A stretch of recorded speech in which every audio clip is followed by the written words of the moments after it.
Dear Papa Dudut, sa lahat po ng mga nakatutok ngayon, huwag kalimutan na mag-like, mag-share, at mag-subscribe.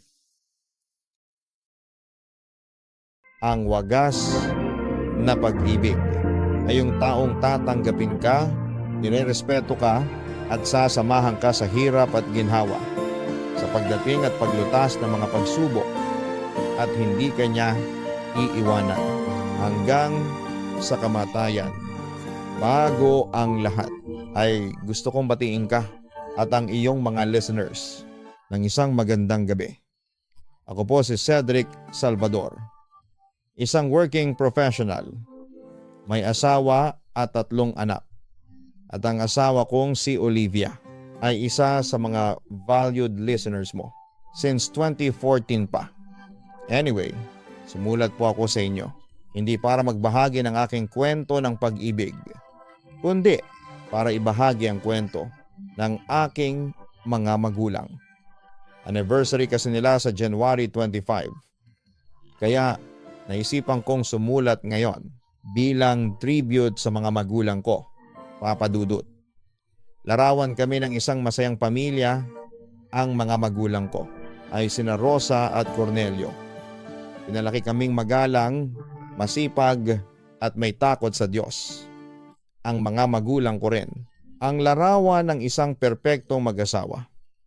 Mahal na mahal nila ang isa't isa at never silang tumingin sa iba. Bukod doon ay kung may problemang dumarating sa kanilang buhay ay sabay nila yung hinaharap. Kumbaga, sa lahat ng oras ay wala silang iwanan. 2 lang kaming anak, nina Rosa at Cornelio. Ako bilang panganay at si Samantha. At masasabi ko naman na maganda ang pagpapalaki sa amin. Kasi nagtagumpay kami ni Samantha sa buhay namin. At yon ay utang na loob namin sa mga magulang namin. Samantala, maraming ikinwento sa akin ang mga magulang ko tungkol sa kanilang mga masasayang alaala. At na-imagine ko kung gaano sila ka-sweet. Tulad na lamang ng ikinwento nila sa akin ang nangyari sa kanilang silver anniversary. Naku, kahit na matatanda na tayo, ang sweet-sweet pa rin natin. Wala ka talagang kupas, Cornelio. Na-imagine kong sabi ni Mama sa aking ama. Paanong hindi ako magiging sweet? Napaka-loving ng misis ko. Paglambing naman ni Papa sa kanya. Alam mo, Rosa, hindi ako nagsisisi na ikaw ang pinakasalan ko. You know what? You're still the same Rosa na pinakasalan ko noon. Bukod sa pagiging sweet, ay maalaga, faithful, at syempre mabuting ina. Hindi lalaki sina Cedric at Samantha na mababait at magalang. Kung hindi dahil sa magandang pagpapalaki mo, ang sabi pa niya sa aking ina. Alam mo, Cornelio, marami tayong dapat na ipagpasalamat sa Diyos. Biruin mo, sa 25 years natin bilang mag-asawa ay nakasurvive tayo sa mga pagsubok na dumarating sa atin. Napalaki natin ng maayos ang mga anak natin. At higit sa lahat ay may malulusog pa rin tayong pangangatawan. Kahit na sabihin nating nasa 50s anyos na tayo, ay malakas pa rin tayo. Wika pa ni Mama. Parang kailan lang, no? 25 years na rin pala tayong magkasama. Ang bilis ng panahon. Bumalik din kay Papa noon ang kanilang masasayang alaala. Oo nga naalala ko pa yung mga panahong nililigawan pa kita. Masyado ka pang pakipot noon. Keso, hindi mo ako type kasi hindi naman ako kagwapuhan. Tapos, ilang beses akong nanligaw sa'yo. Kaso, palagi mo akong binabasted. Pero, hindi ako sumuko. Kaya, heto ang ending. Tayo ang nagkatuluyan, sabi pa niya. Habang inaalala ang nakaraan. Hanga ako sa persistence mo, sa panliligaw. Kung ibang lalaki yan, ay malamang ay nagsawa na. Kakaligo sa akin. Tingnan mo yung manliligaw ko dati na si Nestor. 1 buwan pa lang ay sumuko na. Kasi nga, mahirap ang mga kondisyong pinapagawa ko sa kanya. Buti nga, ikaw ay nakaya mo ang lahat ng yon. Nakangiting wika ni Mama. Talagang makakaya ko yon. Kasi seryoso ako sa pag-ibig ko sa'yo, pagmamalaki noon ni Papa sa kanya. Alam mo Rosa, sana'y magpatuloy itong magandang samahan natin, no? Sana tayo pa rin hanggang wakas, sabi pa niya kay Mama habang hinahawakan at hinahagkan nito ang kamay ng kanyang asawa. Oo naman, yan ang palagi kong dinarasal sa Diyos na sana pahabain niya ang buhay natin para magkasama tayo ng matagal pa. Pangarap ko na mag-celebrate tayo ng golden anniversary kahit na uugod-ugod na tayo at saka mapuputi na ang mga buhok natin. Na-imagine kong tila sabik na sabik si Mama na sabihin yon. Yun din ang pangarap ko Rosa, segunda ni Papa. Pagkatapos ay muli niyang nilambing ang kanyang asawa. Maya-maya muling nagsalita si Mama. Mahal ko, since magkasama tayo, bakit hindi natin i-renew ang mga pangako natin sa isa't isa? Magsumpaan ulit tayo. Bakit kailangan pang i-renew? Samantalang for 25 years ay hindi naman tayo nakalimot, ang sabi pa ni Papa. Pero sa bandang huli ay sinunod din niya ang kahilingang iyon at sabay nilang binanggit ang kanilang wedding vows.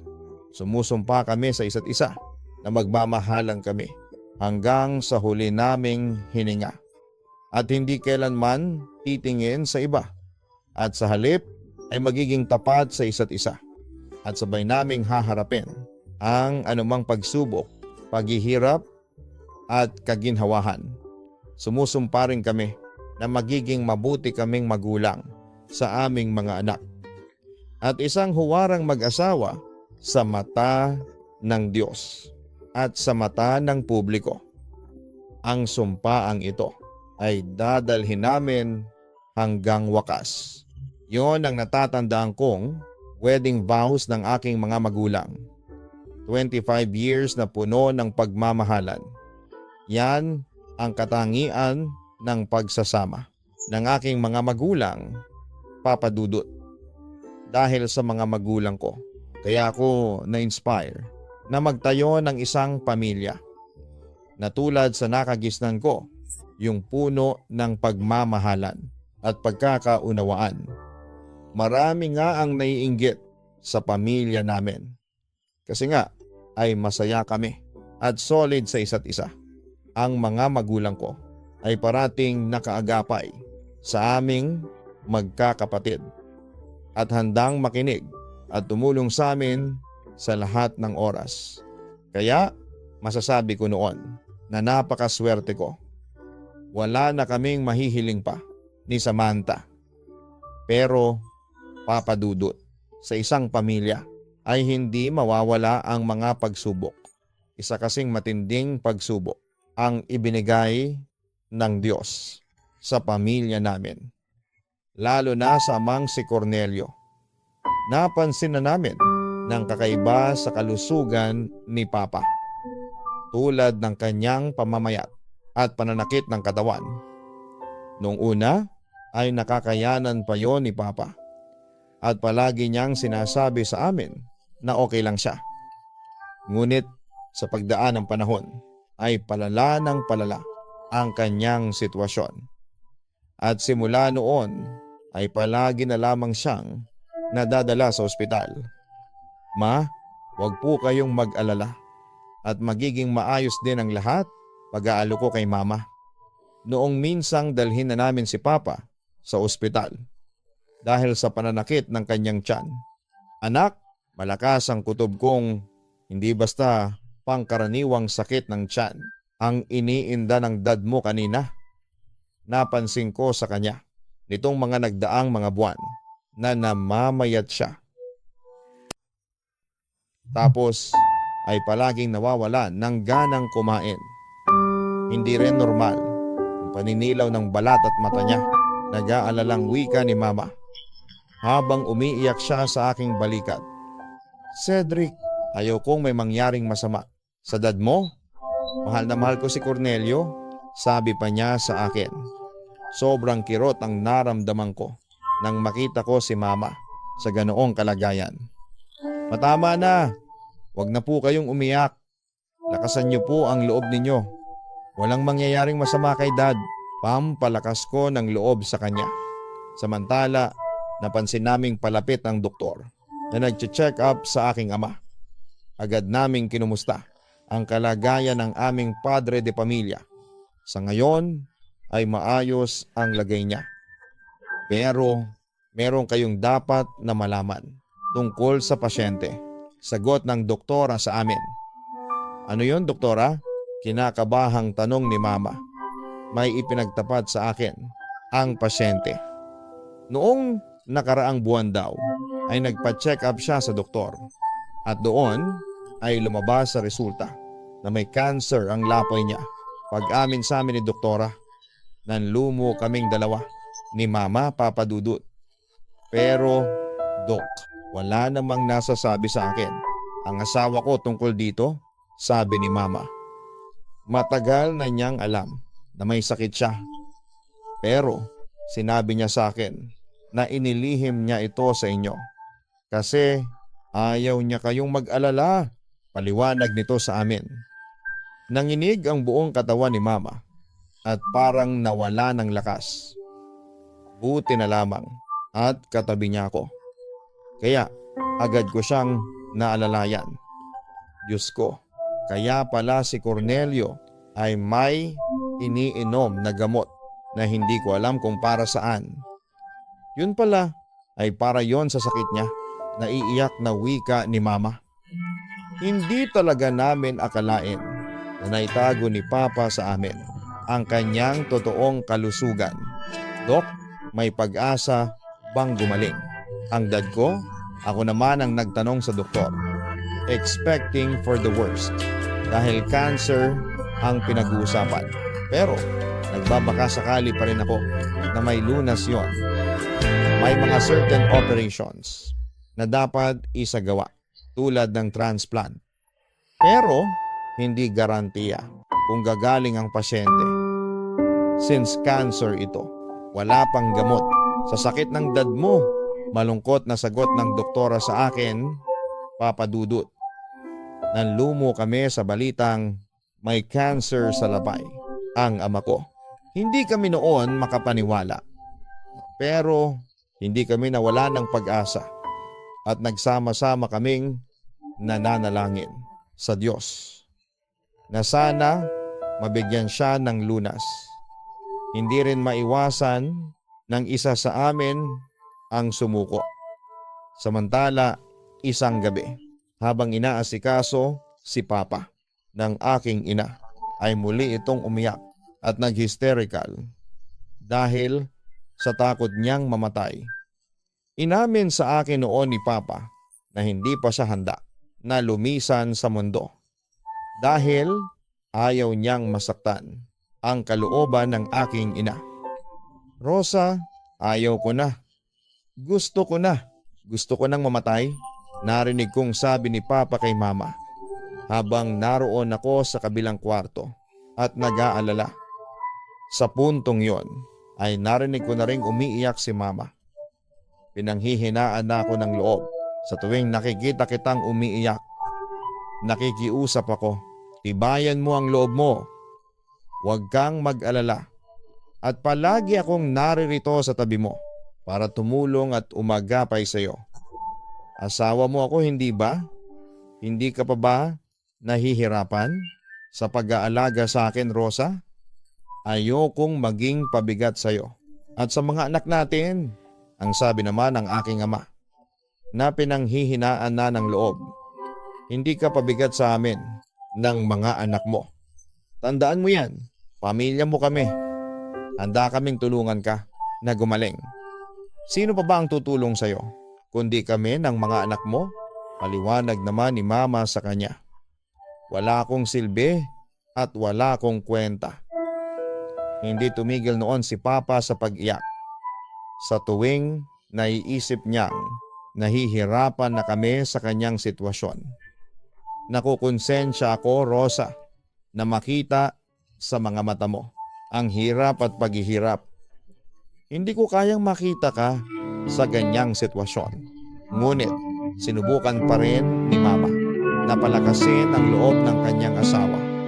Sinubukan na rin niyang tumigil noon sa pag-iyak at sa halip ay nagpakatatag siya sa harapan ng asawa.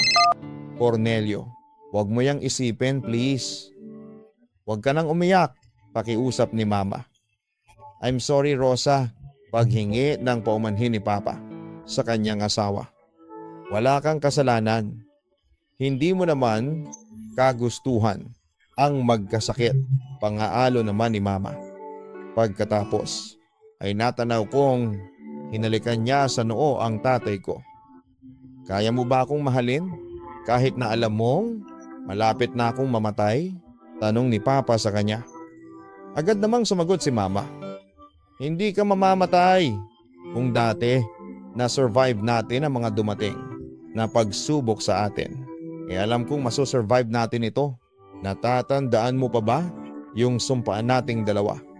Na hindi natin iiwan ang isa't isa at sabay nating haharapin ang mga pagsubok sa ating dalawa. Hindi kita iiwan, Cornelio. Mamahalin kita hanggang wakas. Narinig kong sabi pa ni Mama sa aking ama, Papa Dudut. Sa tuwing nakakaramdam kami ng panghihina at pagnanais na sumuko, ay hindi namin nakakalimutan na manalangin sa Panginoon. Bukod doon ay wala kaming iwanan. Kung may problema ang isa, ay dadamayan ng buong pamilya. Ganon ang ginawa namin noong minsang halos sumuko na ang ama ko dahil sa sobrang pagpapahirap sa kanya ng sakit niya. Buti na lamang at palaging naroon sa tabi niya ang ina ko na handang tumulong at mag-alaga sa kanya. Naroon din kami ni Samantha para umagapay, tumulong at magmahal sa aming ama. Naniniwala kasi kami sa kasabihan na the family that stays together stays forever, Papa Dudut. Nagpatuloy ang pagdating ng pagsubok sa aming pamilya. Madalas pa ring atakihin ng sakit niya ang ama kong si Cornelio. Ang ina ko naman ay patuloy sa pag-aalaga sa kanyang asawa, Papa Dudut. Bakas na bakas sa mga mata ng ina ko ang labis na paghihirap sa aming sitwasyon. Nararamdaman ko na nadudurog ang puso niya tuwing sumisigaw sa sakit ang asawa niya. Kami naman ni Samantha ay naging katuwang ang ina namin sa pag-aalaga sa aming ama. Pero minsan ay dumarating ang pagkakataon na parang gusto na naming sumuko. Bakit ba ako pinapahirapan ng Diyos ng ganito? Ano bang nagawa kong kasalanan sa Kanya? Bakit niya ako pinapahirapan ng ganito? Naging masama ba akong tao? Question ni Papa sa Diyos.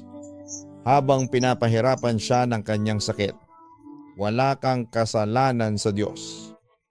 Siguro ay may dahilan siya. Kaya niya ibinigay itong pagsubok na to sa iyo. Ngunit natigil ang sinasabi ni Mama nang muling mag-hysterical si Papa. Pero ano nga ang dahilan niya para pahirapan ako ng ganito, Rosa? Sa totoo lang ay nawawala na ako ng pag-asa. Gusto ko nang sumuko na ibulalas niya. Mahal ko, huwag mong isipin na nag-iisa ka na lamang sa mundong ito, na humaharap sa mga pagsubok na dumarating sa buhay mo. Tandaan mo, karamay mo ako. Lahat ng hirap na nararamdaman mo ay nararamdaman ko rin. Kasi asawa kita, iisang katawan lang tayo. Kung may nararamdaman ka ng hirap sa buhay mo ngayon, isipin mo na lang na may asawa kang masasandalan. Payo ni Mama sa kanyang asawa. Habang naiiyak ito, Rosa, mahal na mahal kita. Huwag mo akong iiwanan. Hindi ko kayang mawala ka sa akin. Ikaw lang ang lakas ko, ang sabi pa ni Papa sa kanya. Samantala, nang makainom ng gamot si Papa, ay nakatulog na rin po ito. Ngunit doon na umiyak sa harapan ko si Mama. Halata ko na sa kanyang muka ay nawawala na rin siya ng pag-asa. Cedric, anak, sobrang naaawa na ako sa dad mo. Nasasaktan ako sa tuwing nakikita ko siya na nasa ganyang sitwasyon. Hindi ko na alam kung ano ang gagawin ko. Sa totoo lang ay pinipilit ko na lamang maging malakas at matatag. Pero sa mga nakikita ko sa dad mo ay hindi ko maiwasang manghina. Cedric, mahal na mahal ko ang dad mo. Ayaw ko siyang mamatay. Hindi ko kayang mabuhay kapag wala siya, wika niya sa akin. Habang ako naman ay inaalo ko siya. Samantala, minsan ay nawawala na rin ako ng pag-asa noon kay Papa. Pero sa tuwing naiisip ko ang Panginoon, ay nagkakaroon ako ng kaunting lakas para lumaban para kay Papa. Huwag kayong mag-alala at ipagdarasal natin sa Diyos na sana ay gumaling na si Dad sa sakit niya. Sabi ko pa noon kay Mama. Kaso, paanong gagaling ang dad mo? Walang gamot sa sakit niya, Cedric. Nadudurog talaga ang puso ko kapag naririnig kong sumisigaw si Cornelio dahil sa kirot. Kung pwede lang sanang akuin ko ang sakit niya, ay ginawa ko na. Manalangin na lang tayo sa Diyos. Siya na lang ang ating pag-asa. Yun na lamang ang sinabi ni Mama sa akin. Oo, aminado na talaga kaming lahat na himala na lamang. Ang tangi naming pag-asa, Papa Dudut, ang Diyos na lamang ang naging sandigan namin noon sa mga pagsubok na dumarating sa buhay namin at sa aming pamilya. Palagi kaming nagdarasal ng isang himala. Pero sakali mang hindi maghimala ang Diyos, kailangan na naming tanggapin ang maaaring mangyari sa aming haligi ng tahanan. Minsan ay hindi ko maiwasang magtanong sa Diyos kung bakit ba niya ginagawa sa pamilya namin ang ganoong klase ng pagsubok. Hindi naman kami nagkulang sa Kanya at naging mabuti naman kaming pamilya at tagasunod niya. Pero madalas sasabihin sa akin ng ina ko na huwag raw naming sisihin ang Diyos. Kasi hindi raw ibibigay ng Diyos ang isang pagsubok na hindi daw namin kayang solusyonan. Muli ay pinatibay ko ang dibdib ko. Pero dumating pa ang isang pagsubok na siyang nagpasuko sa akin na harapin ang hamon ng buhay. Dad, kumusta na po kayo? Nag-aalalang tanong ko kay Papa. Ayos naman ako, anak. Ang mama mo ay nasaan na siya? Tanong niya sa akin. Umuwi saglit ng bahay kasama sina Samantha at si Justin. Sagot ko naman. Cedric, nanaginip ako kanina. Nagpaalam sa akin ng mama mo at tinangka ko siyang habulin. Pero bigla siyang kinain ng liwanag. Iyak ako ng iyak sa panaginip ko kasi iniwanan niya ako, Cedric. Kinakabahan ako, wika ni Papa sa akin. Dad, parating na sila Mama at Samantha. Huwag kayong mag-alala. Napangiti na lamang si Papa sa sinabi ko. Salamat ha, anak ha, sa pag-aalaga mo sa akin. Nabala patuloy kita. Imbes na nasa trabaho ka, ay narito ka sa ospital. Wika pa niya sa akin. Walang kaso po sa akin yun, Dad. Mas importante kayo kaysa sa trabaho ko. At saka, don't worry. Nag-file naman po ako ng leave sa opisina. Inform ko naman sa kanya. Samantala, ilang oras ang lumipas. At sobra na akong nag-alala para kina Mama, Samantha at sa bayaw ko. Nang may tumawag ay nagkumpirma ng aking masamang kutob. Huwag kayong mabibigla, sir, ha? Pero may nangyaring masama sa nanay ninyo at sa dalawang kasama niya. Sabi sa akin ng pulis na nakausap ko sa kabilang linya. Anong nangyari sa kanila?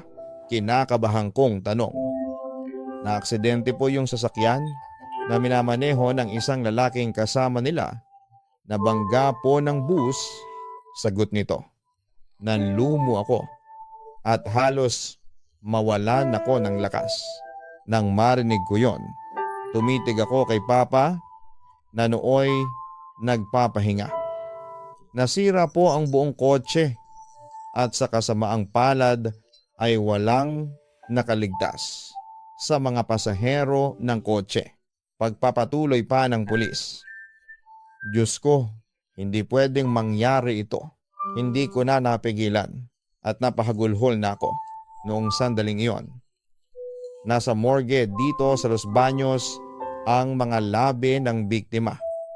Kasalukuyan naman pong iniimbestigahan ng pulis ang aksidente. Ite-text ko na lang po sa inyo ang buong address kung saan ay dinala ang labi ng mga mahal ninyo sa buhay. Inform sa akin ng pulis.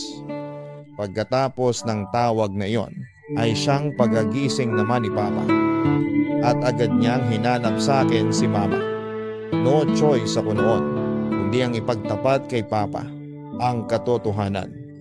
At tulad ng aking inaasahan ay nanlumo at napahagulhol din ng aking ama. Agad ko naman siyang inalo pero hindi ko siya kayang patahanin pa dahil maski ako ay hindi ko kayang tumahan sa nangyaring trahedya sa pamilya namin, Papa Dudut. Na-depress ako noon. Hindi ko akalain na sa isang iglap ay mawawala ang ina ko at ang kapatid ko. Naawa rin ako ng sobra sa ama ko. Kasi mahal na mahal niya ang asawa niya na higit pa sa kanyang buhay.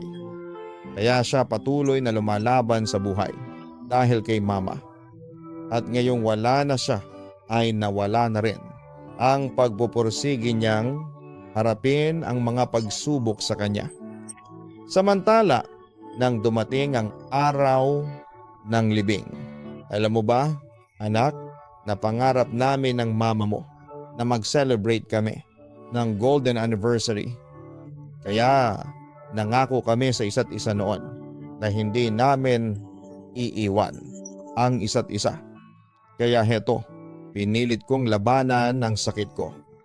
Kahit na alam kong parang wala na akong pag-asang mabuhay pa. Madalas kong idalangin noon sa Diyos na pahabain niya ang buhay ko. Alang-alang sa mama mo. Pero pati siya ay kinuha na rin ng Diyos sa akin. Ang sakit, Cedric. Sana ako na lamang ang namatay kesa kay Rosa. Naiiyak na kwento ni Papa sa akin. Inaloko naman siya sa pamamagitan ng pag-akbay sa kanya. At sabay naming tiningnan ang mga kabaong ni na Mama, Samantha at ang brayo kong si Justin na binababa na sa lupa. Mahal na mahal ko ang mama mo. Higit pa sa buhay ko. Kaya nga, sobra akong nasasaktan sa tuwing nakikita ko siya noon na nahihirapan sa pag-aalaga niya sa akin. Pero kahit na ganoon, ni minsan ay hindi nagreklamo si Rosa sa pag-aalaga sa akin. Inalagaan niya ako, hindi dahil asawa lang niya ako, kundi dahil mahal niya ako. Kaya ngayon, sobra akong nalulungkot kasi wala na ang babaeng katuwang ko.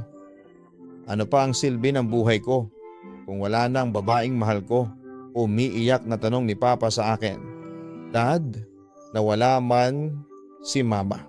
Narito pa naman ako. Pangako, aalagaan ko kayo. Hindi ko kayo pababayaan, pangako. Sabi ko naman sa kanya. Ayaw ko maging pabigat sa iyo, Cedric. May sarili ka ring buhay. Wika niya sa akin. Nagpatuloy naman ako sa pagsasalita. Dad, importante kayo sa buhay ko. Malaki ang utang na loob ko sa inyo. Kung wala kayo, ay wala rin ako. Hindi ko mararating ang kinatatayuan ko ngayon, kundi dahil sa inyo ni Mama. Kung dati, ako ang inaalagaan ninyo noong bata pa ako, siguro panahon naman para ibalik ko sa inyo ang pag-aalaga at pagmamahal na ibinigay ninyo sa akin. Dad, mahal na mahal ko po kayo. Paniniguro ko sa kanya, Papa Dudut. Ako ang naging sandigan ng ama ko sa kanyang mga problema. Nagtulong kaming dalawa na harapin ang mga pagsubok na yon. Ako na ang sumalo ng lahat ng responsibilidad at inalagaan ko ang aking ama at minahal. Pero Papa Dudut, dumating din ang araw na kailangan na niyang lisanin ang mundo. Taong 2011 ay tuluyan akong iniwan ng aking ama. Labis akong nagdalamhati noon kasi siya na lamang ang natitirang kapamilya ko. Tapos ay nawala pa. Buti na lamang at naging katuwang ko ang sarili kong pamilya. Lalo na ang asawa kong si Olivia. Dahil sa kanya ay natanggap ko rin ang naging kinahinatnan ng aming pamilya. Nalarawan dati ng kasiyahan at pagmamahalan. Sa kasalukuyan ay naka-move on na po ako sa mga nangyari.